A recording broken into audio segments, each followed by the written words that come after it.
Disney films are known for being wholesome and family-oriented, but the heroes often face obstacles and villains along the way. Of course, sometimes the outcome of these villains are a bit obscure and can be open to interpretation. But before we discuss the fate of Disney villains, be sure to hit the subscribe button and stay up to date with all things Screen Rant. First, can you guess what feature film these emojis are showing? Find out at the end of this video. I'm part cat, part elephant, part dolphin. Dolphin? Bing Bong and Inside Out.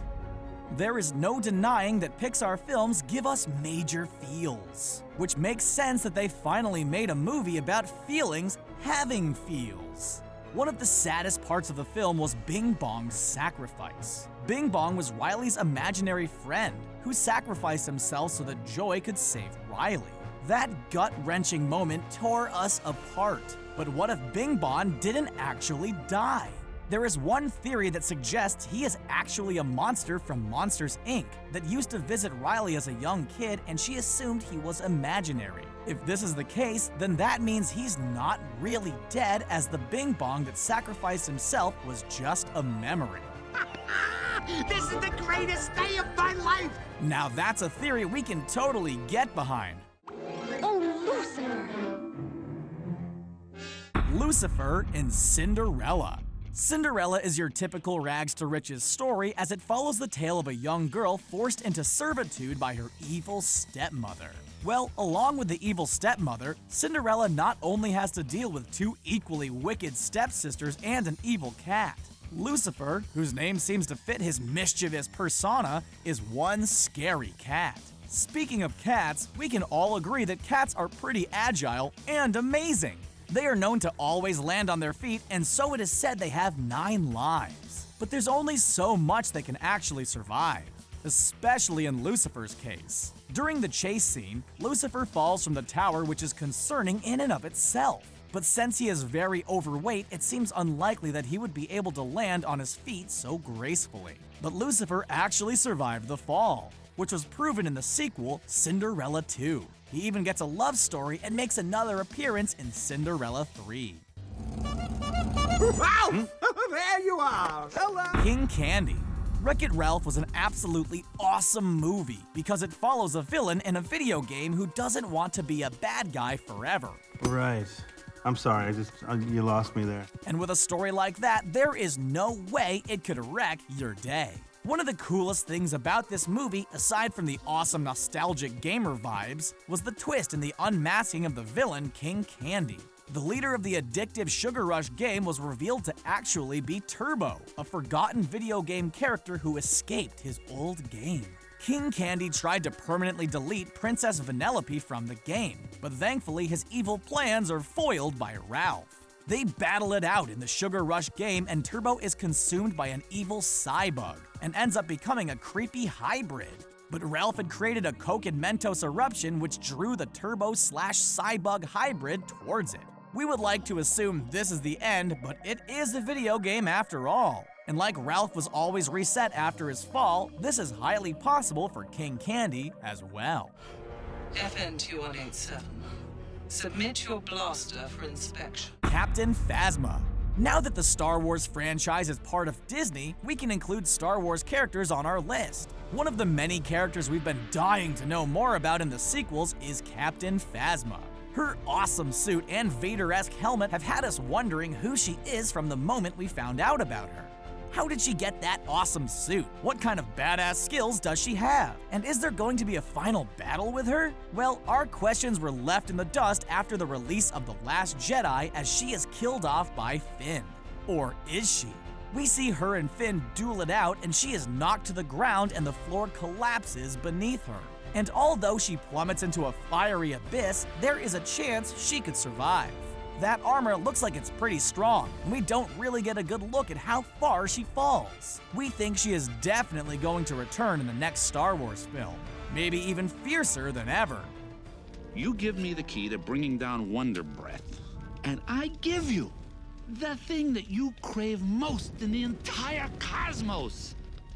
Your freedom. Hades. The 1997 hit Disney movie about the Greek mythological hero Hercules was nothing short of spectacular. The hero was stolen from his home on Mount Olympus and turned mortal by Hades' henchmen. Well, partially mortal anyways. In order to return to living with his immortal family, he had to prove himself and become a true hero. He goes through a series of tests and he learns to be totally selfless and heroic. But along the way, he had to face the immortal god Hades, who ruled the underworld. But he messed with the wrong demigod and his true love. When Hercules returns from the river Styx with Meg's soul, Hades once again blabs too much and gets punched into the river. We naturally assume he died in the river Styx, but let's not forget, he is immortal. So what happened is he probably lived in the river forever. That is, until he figures out a way to talk himself out of that situation. All he has to do is make a deal and he's good to return. The only way to get what you want is to become a human yourself. Ursula. We all remember what happens in The Little Mermaid, right? In exchange for Ariel's magical voice, Ursula gives her legs and the ability to go up to the surface world. Of course, there is a catch and Ursula plays dirty. But in the end, Eric and Ariel win.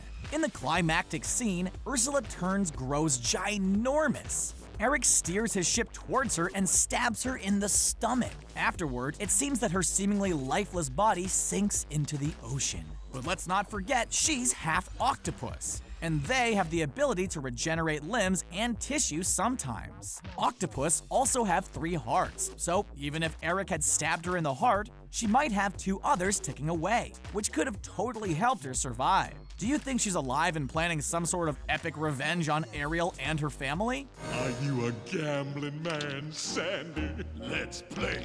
Huggy Buggy. One of the many lessons we learned from Tim Burton's The Nightmare Before Christmas was that sometimes true love is simply meant to be.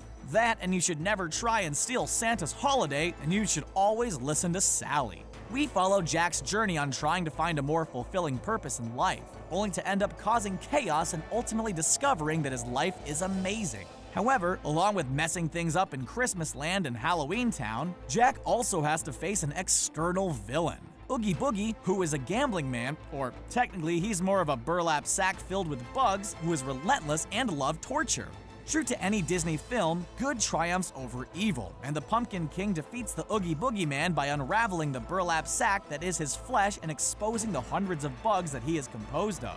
The bugs fall into a vat of burning goo, but what gives Oogie his power? A band of bugs joining forces and creating a monster? In the video game Nightmare Before Christmas, Oogie Boogie's Revenge, Lock, Stock, and Barrel use their sewing skills to make Oogie come back to life. Although the game might not be considered canon, it's still interesting to think about. Bring me the lamp. The rest of the treasure is yours, but the lamp is mine. Jafar. After trying to get his hands on the lamp and become the person in charge, he suffers a fate worse than death, which according to the film is being transformed into a genie and being trapped in a tiny lamp with itty-bitty living space for thousands of years. This is no ordinary lamp. It once changed the course of a young man's life. To make it all worse, he gets stuck with Iago. Can you imagine listening to that voice forever? In the sequel, The Return of Jafar, we see him once again get defeated by Aladdin.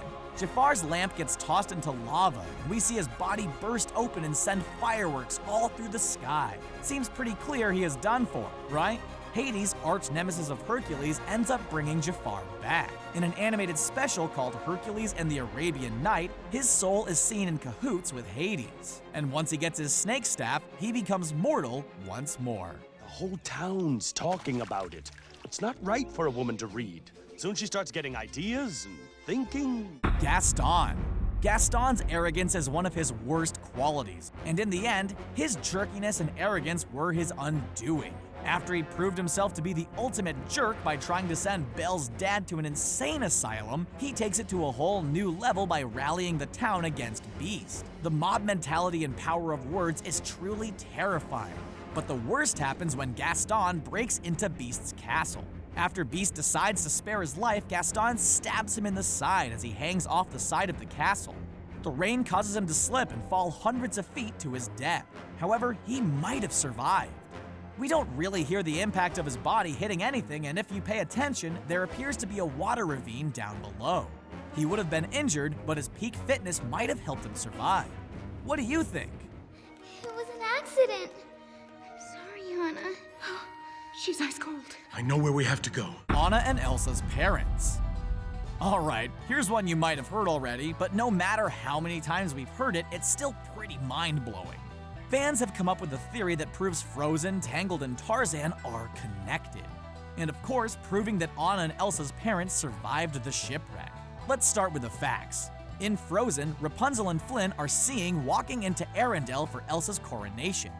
This theory suggests that Rapunzel is Anna and Elsa's cousin, and that Anna and Elsa's parents were on their way to Rapunzel's wedding when they got shipwrecked, which is the ship Ariel sees when she is chased by a shark. The theory takes a turn for the interesting when we add Tarzan.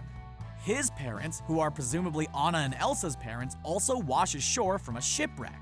If this is true, it means they lived a bit longer than we thought, and that Tarzan is Anna and Elsa's little brother.